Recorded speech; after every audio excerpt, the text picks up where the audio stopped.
Hello movie lovers, welcome to another film review in the Retro Shed.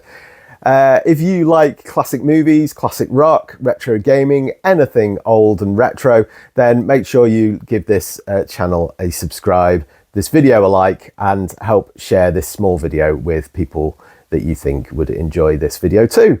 I'm looking at the films of famous directors, some of my favourites. I've already looked at looked and ranked the entire filmography of David Lynch and Alfred Hitchcock, so make sure you check out those videos in the links below. But I'm taking more of a different approach this time. I'm chopping and changing between some of my favourite directors to look at their films one by one. And if you'd like to follow along on this journey, I'll make a different playlist for each of the directors so you can look through each one at your leisure. But I'm looking again at one of the most, if not the most, visionary director of all time, Stanley Kubrick, and his last film, Eyes Wide Shut.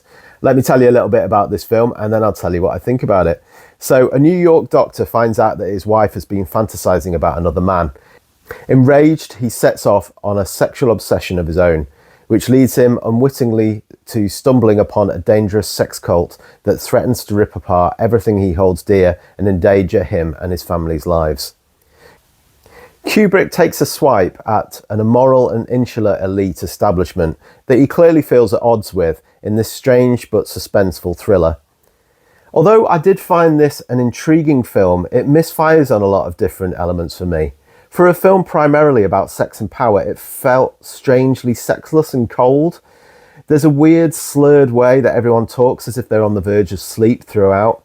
Although I usually really like Nicole Kidman, she seems to be wandering through this one in a bit of a daze, hamming it up in some scenes, sleepwalking through others. The rest of the female characters seem little more than mannequins. Tom Cruise is better, I thought, in this than unexpected for such a different sort of film for him.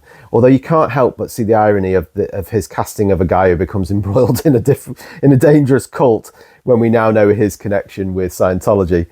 Although the threat is palpable throughout, the film doesn't really give enough answers or payoffs to give you any sort of fulfillment by the time it reaches its all too stunted and frustrating climax. Interesting, beautifully shot, but not one of the Kubricks that I would watch again.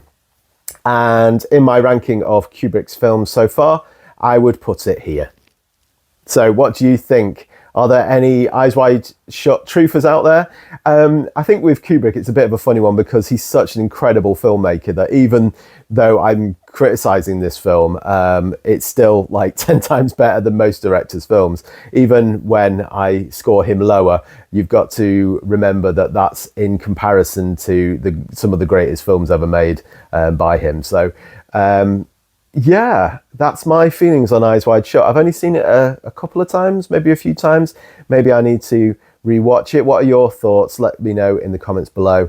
Have I truly missed the plot on this one? And let me know if you love this film or if you agree that it's not one that you would necessarily return to as much as some of his other films. Yeah, like I say, make sure you subscribe to the channel and like this video. Even if you don't agree with me, you never know, you might agree with one of my other channels. And that's what's so great about these things. We're all entitled to our own opinion. And my ranking is very much based on what I've enjoyed rather than how good the film is. I do believe this is a great film. It's well made. It's very well made. I mean, it's Kubrick. How could it not be? Yeah, not one of my favorites of his, when compared to some of the others. All right. Cheers for watching, and I'll see you again on the next one. Take care.